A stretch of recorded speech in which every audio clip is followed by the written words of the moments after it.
امام حنیفہ کا فقہ میں مزاج یہ کہ وہ سب سے سپیریئر قرآن کو رکھتے ہیں, سب سے سپیریئر, پھر اس کے بعد حدیث کو لیتے ہیں. وہ حدیث کی ایسی تعویل کرتے ہیں جو قرآن کے موافق ہو جائے, اور اگر حدیثیں دونوں طرح کی ہوں تو پھر جو قرآن کے موافق ہوتی ہے اس کو لیتے ہیں, جو موافقت میں کمزور ہوتی ہے اس کو چھوڑ دیتے ہیں. قرآن میں آتا ہے قوموا للہ قانتین, اللہ کے سامنے خشوع و خضوع سے کھڑے ہو جاؤ. اب کثرت سے حرکت یہ خشوع و خضوع کے منافی ہے, بار بار حرکت کرنا اس سے خشوع و خضوع نہیں رہتا.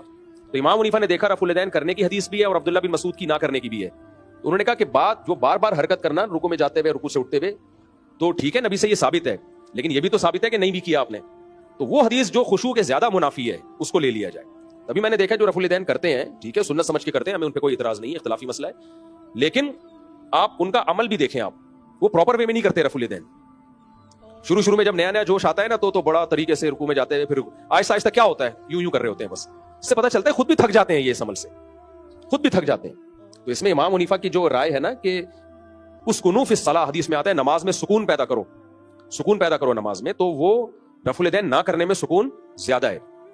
اور اس کی صحیح مسلم کی حدیث سے بھی تائید ہوتی ہے. آپ صلی اللہ علیہ وسلم نے صحابہ کو رفع الیدین کرتے ہوئے دیکھا تو آپ نے فرمایا مالی اراکم رافعی ایدیکم کانھا اذناب خیل شمس اسکنوا فی الصلاۃ, میں تمہیں دیکھتا ہوں کہ تم سرکش گھوڑوں کی طرح بار بار اپنے ہاتھوں کو, جیسے گھوڑے دم ہلاتے ہیں, بار بار اپنے ہاتھوں کو ہلا رہے ہو, نماز کے اندر سکون پیدا کرو. اب اہل حدیث حضرات اس کا جواب یہ دیتے ہیں کہ یہ تو سلام کے وقت ہاتھ اٹھایا تھا, اس میں نبی نے ایسا کہا ہے کہ سرکش گھوڑوں کی طرح کہ تم دمیں ہلا رہے ہو, تو سلام کے وقت ہاتھ اٹھانے سے منع کیا. اس کے دو جواب ہیں, ایک جواب تو میں کلپ ریکارڈ کرواؤں گا اس وقت دوں گا کیونکہ ابھی دیا تو لمبی بحث شروع ہو جائے گی.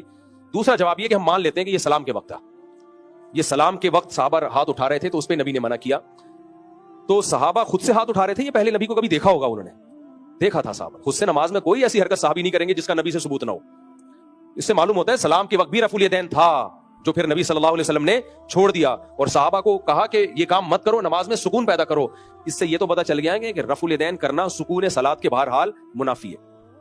اس پہ ہمارے ہاں بعض اہل حدیث اشکال کرتے ہیں کہ یہ کیسے ہو سکتا ہے نبی نے ایک عمل کیا ہو اور صحابہ نے نبی کو دیکھ کے سلام کے وقت رفع الیدین کیا ہو اور پھر نبی صلی اللہ علیہ وسلم اس پہ اتنی سخت تنبیہ فرمائیں کہ سرکش گھوڑوں کی دموں سے اس کو تعبیر کریں. بھائی سرکش گھوڑوں کی دم کی طرح تم بار بار ہاتھ ہلا رہے ہو تو یہ کام مت کرو, نماز میں سکون پیدا کرو. تو یہ کیسے ممکن ہے کہ نبی اپنے ہی عمل کو اتنی سخت تعبیر کرے؟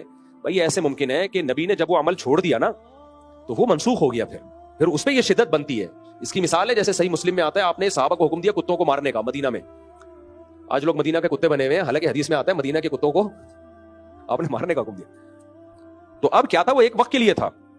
صحابہ نے اجنبیوں کے کتے بھی مارنا شروع کر دیے جو مدینہ کے نہیں تھے, باہر سے آتے تھے, تو کتوں کی نسل تھوڑی ختم کرنی تھی, کتے تعداد میں زیادہ ہو جاتے ہیں تو ان کو مارنا پڑتا ہے. تو پھر آپ نے کیا فرمایا مالکم ولیل کلاب, تمہیں کیا ہو گیا تم کتوں کے پیچھے پڑ گئے ہو, یہ اللہ کی مخلوق ہے ان کو زندہ رہنے دو. یعنی ایک تعداد تھی, تو جو حکم ختم ہو جاتا ہے نا اس میں مالی یا مالکم جیسے الفاظ سے تعبیر کیا جاتا ہے کہ تمہیں کیا ہو گیا. یہاں بھی وہی الفاظ ہے, تمہیں کیا ہو گیا کہ تم بار بار ہاتھوں کو نماز میں ہلا رہے ہو. تو اس سے معلوم ہوتا ہے کہ نبی پہلے سلام کے وقت بھی رفع الیدین کیا کرتے تھے جو آپ صلی اللہ علیہ وسلم نے ترک کر دیا. تو ابتدائی اسلام میں رفع الیدین بہت زیادہ ہوتا تھا. اس میں حکمت کیا تھی وہ اللہ جانے, اللہ کے رسول جانے, ہم حکمتوں میں نہیں پڑھتے.